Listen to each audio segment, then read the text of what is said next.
afternoon and a beautiful Palm Sunday to all our Christian viewers. My name is Isabella Akinshe and welcome to Rubbin Minds.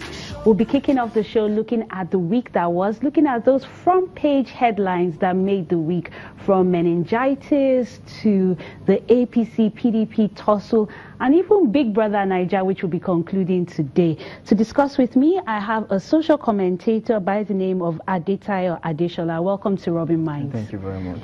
Thank you. Meningitis.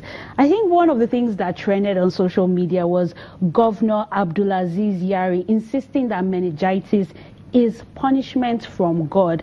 And the interesting thing is that Sanusi came out to say, no, it's un-Islamic, it is not from God. But then he still came out to insist that he's not backing down. He's standing by his statement that it's punishment because of the way Nigerians have been behaving. What's your view on that?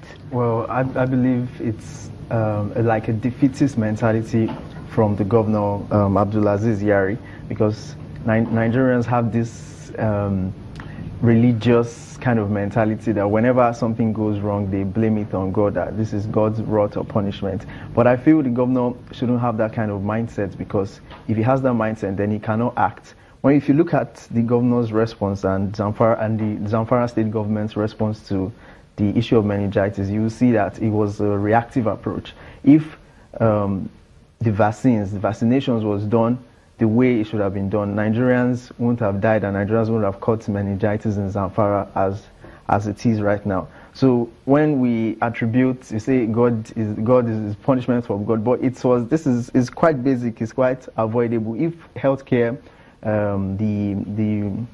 what you do with healthcare, what the government is supposed to do with healthcare, if it was done, then this meningitis issue won't be like this. So I just feel it's like a defeatist mentality. And you also said it's very reactive. So a proactive government would have actually insisted on this vaccination. Yeah. And then he, being a Muslim, didn't come out again to say, okay, yes, you're right, Sanusi, but he still stood by. Do you think that was because he just wanted to prove a point and not take responsibility? Yes, I believe so. I believe he doesn't want to take responsibility for the action, because if the government had done what they should have done, then we won't be talking about meningitis today.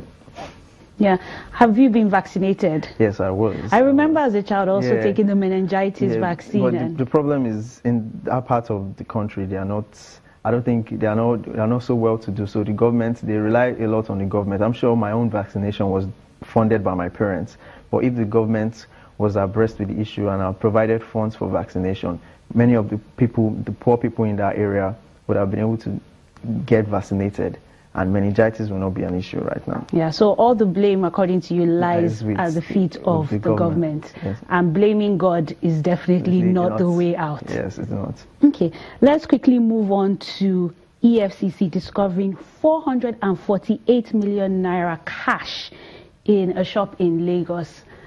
This already brings back memories of the pounds and the dollars, ridiculous amounts that have been discovered earlier this year. Would you say that these kind of discoveries are being fueled by whistleblower activities, people coming out because they want a share? Or do you think it's more about this new policy when it comes to depositing cash and losing some of the money to the bank? I feel it's more about the whistleblower policy. I think it has brought out... I read a report, or I read somewhere that Nigerians have more money stashed in bunkers than almost any other country in the world. So now, because of this whistleblower policy, Nigerians that know about it but they were quiet before have a chance. They see a chance to cash out, and so that's what has transpired, and that's why the case of the former GMD of NNPC, and I'm sure there will be many more. I think this is going to be something that's going to occur over the period of maybe a year or two. But this subject matter is Bureau de Change. Yes, a Bureau de Change. So, but the reports that the EFCC are not as conclusive enough. But I feel the direct cause of this was because of the whistleblower policy. But we can't really say so much about this right now because the reports that have come out have not been so conclusive. Okay. I would like to take you up on something you said. You said in the next 1 or 2 years, we're going to see more people reporting. if you knew somebody, since you said Nigerians have more than anybody else in the world have money stashed away in bunkers, would you blow the whistle? Oh, definitely. I will definitely. I mean, I feel you would blow the whistle. Why? Because of the money you're going to get, or because you want Nigeria to be a better place? For both, anyway. I'll do it because obviously I'm you need the money. I'm doing civic duty. Yeah, civic duty. Then because I need the money also. But even if those are the two reasons why I would do that. Because I need the money and because of my civic duty as a Nigerian.